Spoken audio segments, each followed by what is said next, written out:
Chapter 3. Love. Captain. It was a voice Jim Kirk had not heard in quite a while. He looked up from the daily ship's reports on the datapad he was signing, and looked around for the source. Seeing none, he handed the pad to Yeoman Rand, who shared a perplexed look with her captain.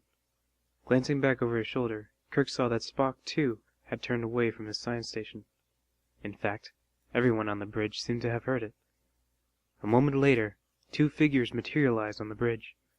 They did not transport using any known technology, but simply faded quietly into existence. Hello, Captain. Carolyn, one of the two visitors, said with a smile of greeting. Standing next to her holding her hand was Apollo. Apollo? Jim Kirk exclaimed. We thought you died, or vaporized, or something. I was only weakened, Apollo explained. Carolyn's love brought me back. I see, Spock said calmly from Kirk's side. He had moved to stand closer to the fascinating event, the better to observe. I'm gratified that you are well, sir. However, I do hope that you do not intend to attack and entrap this vessel or its crew a second time. Don't worry, Mr. Spock. Carolyn assured her old commanding officer quickly. We've only come back to tell you the good news, and to say goodbye to the Enterprise crew more properly this time. You see, She went on, glancing up into the tall Apollo's face. we've decided to help another, less advanced culture, the same way Apollo and the other gods did back on ancient Earth. Kirk nodded, a solemn look on his face as he listened. Go on. He prompted.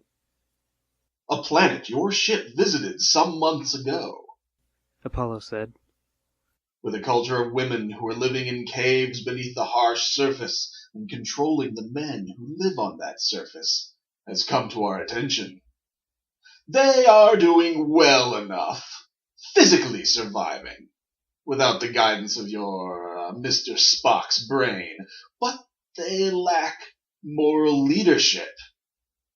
Their planet has come to chaos and divided into warlike factions.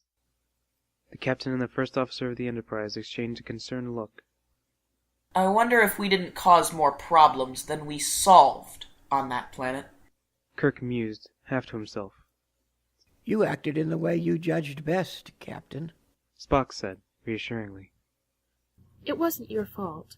Carolyn agreed.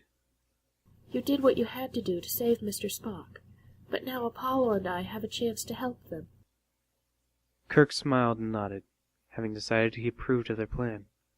Good luck. Thank you. Apollo said graciously, and with a wave of his arm, he and Carolyn disappeared. The Morg and Imorg accepted Carolyn and Apollo readily enough, and in time, Carolyn became known as the Lady of Peace. She stood as a symbol of patience and understanding, and as an example for wives to be kind to their husbands.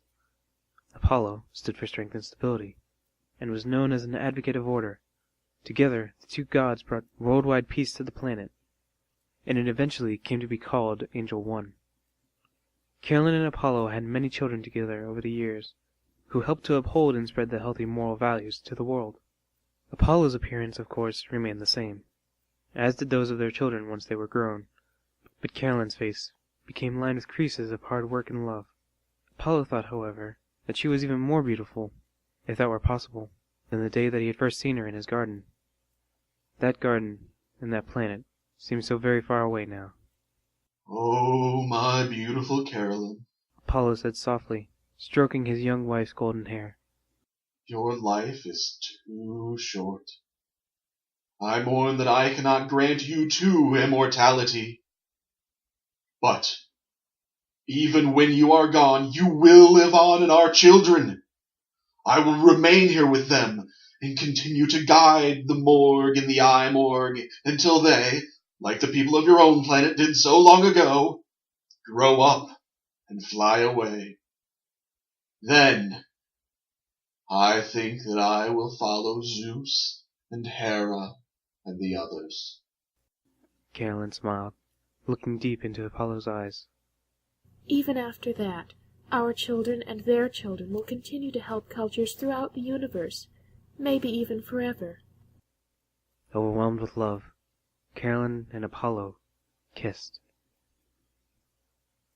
Author's note. Angel 1 is a planet that appeared in an episode of Star Trek The Next Generation by the same name. I'm sure that for the truly star coordinate savvy Trekkie fan, you could dig far enough to find out that these two planets were in totally different sectors or something. However, I liked the idea, so I'm going with it.